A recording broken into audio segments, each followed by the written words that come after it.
Ladies and gentlemen, hello again. Tough Tony Ant here.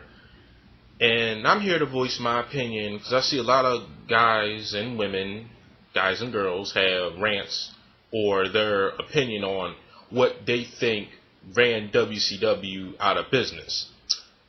And of course, everybody usually speaks from a fan's point of view, but I'm going to try to elaborate from a business standpoint because, of course, it was a business. Now, everyone usually says that, hey, they went out of business because they paid people too much. They didn't know how to push talent. They pushed the wrong people. In theory, all these are pretty much correct. But when you go to the part where they paid people too much money, it's entirely false. Because you have to realize that they were using Ted Turner's unlimited bankroll at the time. So WCW really wasn't scrapped for cash. WCW wasn't scrapped for cash until like 1999. Excuse me. But anyway, this is what I think ruined This is, if anything, this is what ruined WCW. This is what ruined WCW from the get-go. It wasn't the talent. It wasn't the innate ability to push talent. It wasn't the way they treated people. These are the two things that ruined WCW. Number one, they hired, just like TNA is doing, they hired people to work with them who really didn't have a good business track record. I mean, they weren't people who you can always get along with. I'm talking about Nash and Hall and all the others. They brought people who were already made in another company and already made money thanks to Vince McMahon. And they put too much trust in these guys, just like in my TNA rant. And when they decide to say fuck you, they fucking leave. And WCW loses half of their talent and a waste of fucking money. That's number one. And number two, this is what really ruined WCW. WCW was ran by a bunch of people from Turner Broadcasting that had no idea. I actually knew nothing and had no idea about professional wrestling.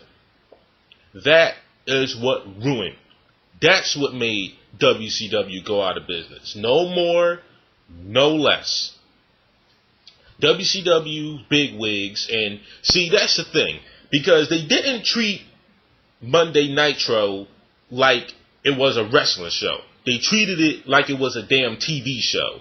And then they had a bunch of people who come up with shows on Sci-Fi and TBS and TNT, and you mean to tell me these are the guys just telling you how to fucking run a damn wrestling promotion when none of them had any experience in fucking professional wrestling, and they gonna tell them how to fucking run a wrestling show? That's what fucking ruined WCW. And another thing, they gave their top guys total executive control over their characters. And of course, Hulk Hogan is as selfish as a bastard that he is. When he decided he didn't like the ending for a fucking match, you know what he does? He fucking uses his executive control over his character and changes the fucking match. And that's what happened. You know what happened then? He put a foot on fucking Jeff Jarrett and won the title.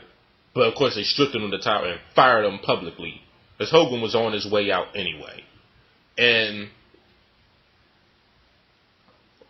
of course WCW lost a lot of its talent to the WWE in Japan and Mexico, because they don't know how to treat people right.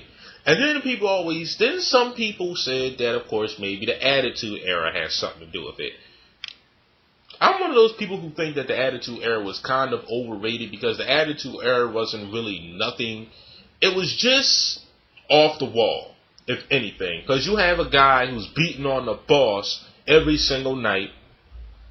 You have DX. You have The Undertaker sacrificing people.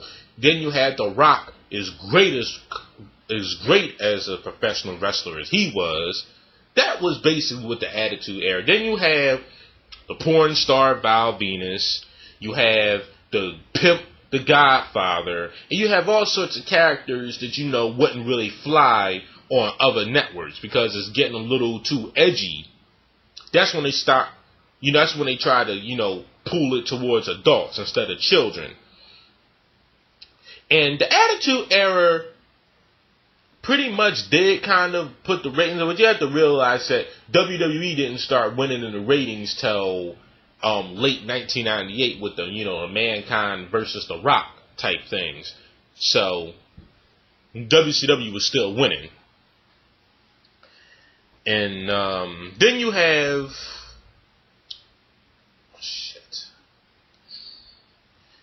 And then when the new guys came on for WCW, they wanted to be all censored. No Nitro Girls. They didn't like the theme song. They had to use different choices of words. No blood. I don't want you to say hate. I don't want you to have half-naked women walking around. I can't believe Major Guns was still around. And that's what pretty much ruined WCW in my view. Is just basically a bunch of people who didn't know how to fucking run a wrestling promotion. And then WCW was getting censored and worse every single day. So they really couldn't compete with the edginess of the WWE. And that was my 2 cents. In my opinion, that's what I think ruined WCW. This is a short rant. I'll probably do an extended version of this one day. And that's about it. So everyone have a nice day.